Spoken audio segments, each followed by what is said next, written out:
guys, Kyle here from the Party Chat Society to give you some video game collecting tips. Let's go ahead and get started. You have to figure out what type of collector you want to be. Do you want to go for a complete in-box? Do you want to go for a specific genre? Do you want to go for your favorite gaming company, your favorite game series? You have to figure that out from the beginning. Obviously, you can just start buying stuff, but you're not going to appreciate it as much if you're just buying things. So you have to know what you want. Do you want to go for a complete in-box type of game?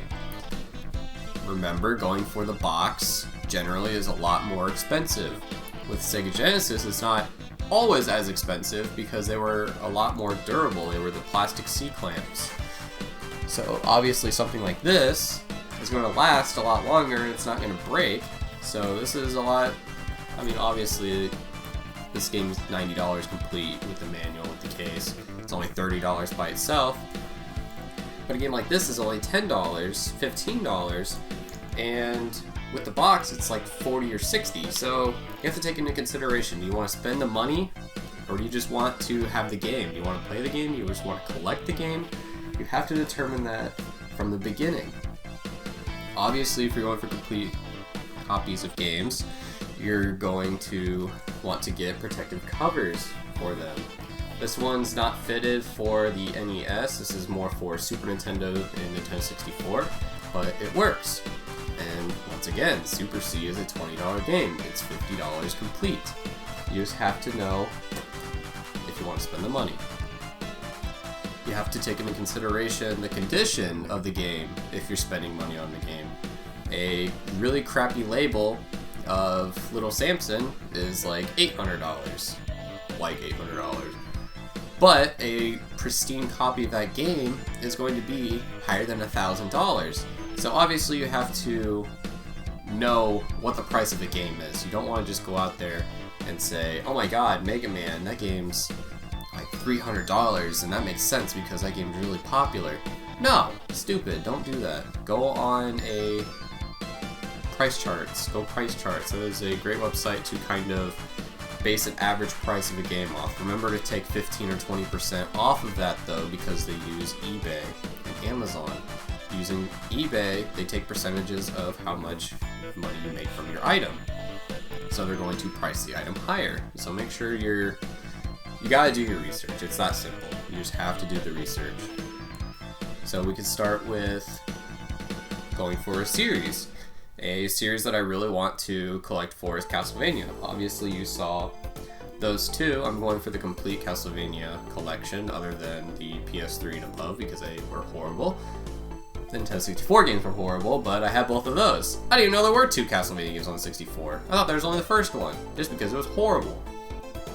Games that people haven't heard of, they're going to be more expensive. The rarer a game is, the more expensive it is. And honestly, that's not even necessary. Mega Man, people really like Mega Man. People really like Contra. They're not out in the wild, even though they sold millions upon millions of copies of that game, but because it's such a good game, people keep it. They don't sell it, so it makes the price go up. Do your research on game prices. Another thing you have to take into consideration is, does the game have a different colored variant cartridge? Turok 2 has a black cartridge and then a rarer gray cartridge. But just because it's rare doesn't necessarily make it worth significantly more.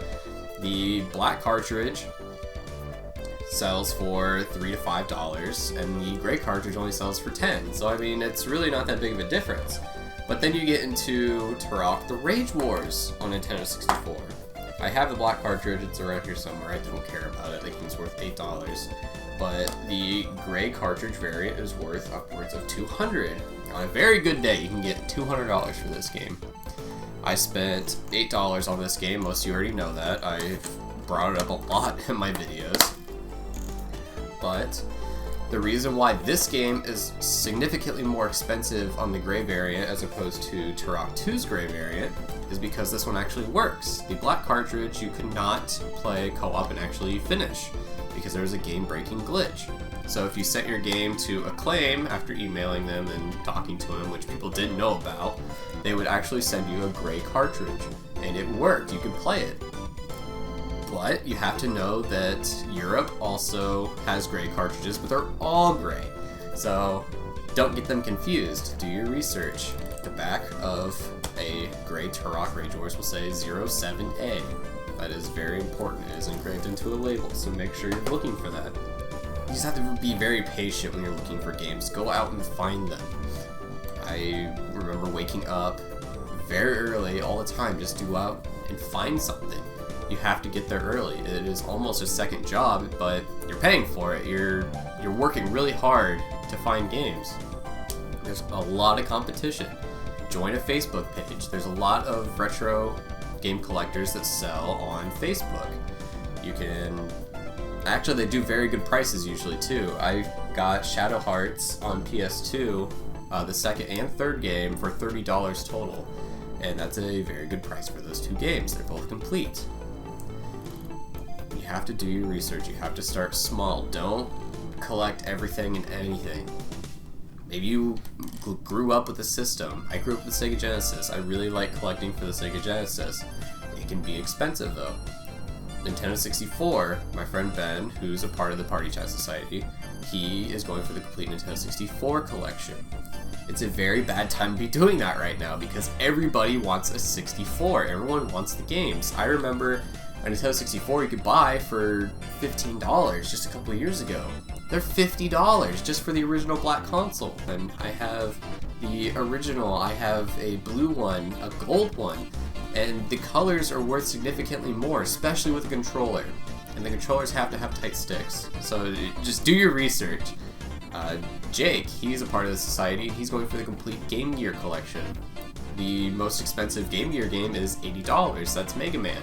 So, I mean, it's still going to be a couple $1,000s to buy all 223 games, but that's what he wants to do. That's his game collection, that's what he wants. He's not going for complete in box, we're actually making cases for that. We use DS cases and just kind of cut out the Game Boy part, but it works, that's what he wants to do. I kind of collect for everything. I'm going for a complete PlayStation 3 collection simply because that's the first system that I ever bought with my own money. Obviously my parents bought me the Sega Genesis, the Nintendo, Super Nintendo, all that stuff, but that's the first purchase I actually made. So I have maybe 200 PS3 games out of the almost 900, but that's going to be expensive. It is a good time to start with PS3 though. You have to know what the market is looking for. Atari, those games are super cheap. Obviously there's like Air Raid, which is like $30,000, but maybe you don't want to go for a game like that. Nintendo World Championships, the gold cartridge is like $30,000, the gray cartridge is $10,000. Those weren't actually licensed games sent out into the market, so maybe you don't count those as a complete collection. Some people do, some people don't. For 64, one of the most expensive games is Clay Fighter: The Sculptor's Cut. $300 for the one game, because it was a Blockbuster exclusive. You could not buy that out on the market. So some people don't even count that when they're going for a complete Nintendo 64 collection. Some people do. I do, because it's one of the most trophied type of games for 64. I don't have it yet, but I will eventually. Do not use eBay to look for your games. I think I talked about this a little earlier, but don't do it. You're going to spend more money. It's convenience. Convenience is the most expensive thing on the planet. Do not go for an easy game. You can find games for very cheap sometimes. It's very random. If other people are looking on eBay, they're going to upbid you, and obviously you're not going to win it at a very good price. ShopGoodwill.com used to be a very good bidding website. Now it's terrible because everyone uses it. Don't go to ShopGoodwill.com. Go out in the wild, go to a flea market, go to a video game store. Support your retro game stores. They are very hard to maintain. A lot of people don't go to them anymore. So you have to make friends. That's another tip. Make friends. People at work. I have a bunch of people at work that have old systems, and they've actually given me stuff for free simply because I asked. It's that simple. Family members, friends, family members, just ask. Make sure they know that you are collecting. Make friends with the shopkeeper. If something good comes in, then they will let you know. It's that simple. Just make friends with people, talk to people, let them know you're collecting, join Facebook groups. Another thing we have to kind of go through is don't overdo it. It can be very, very expensive. It can be very addictive. Addiction is a very serious problem. If you're depressed, that may be a thing that makes you happy. If you have any of these, make sure you're talking to a doctor or psychologist or something. Get help. Do not overdo it. I've spent way too much money in the past few months on video games, and it seemed like that was the only thing that made me happy for a while. I went and got help, and I've slowed down tremendously. I still don't have any room for any of this anymore, but I've slowed down a lot. Don't overdo it. Take your time. Start small. Go for a small collection. Maybe you like one very specific game series. Splatterhouse. That is one of my favorite Genesis games. Splatterhouse 2 and 3. I bought both of these, but they're very expensive to have complete. They're very expensive alone. I spent about $300 on just these two games alone. So you have to take into consideration of what something's worth and if you actually want to spend the money on it. I have way too much time and money invested in this room. This is just my room though. So enough of the real talk, but just don't overdo it. Take your time, don't overdo it. If you feel that you have depression or you feel that you become addicted to something, please get help. Don't just think that you don't need help, because you do. Please get help. Anyway, another thing, old video games are dirty. They've been sitting around for 30 years, 20 years. Make sure you are getting the tools.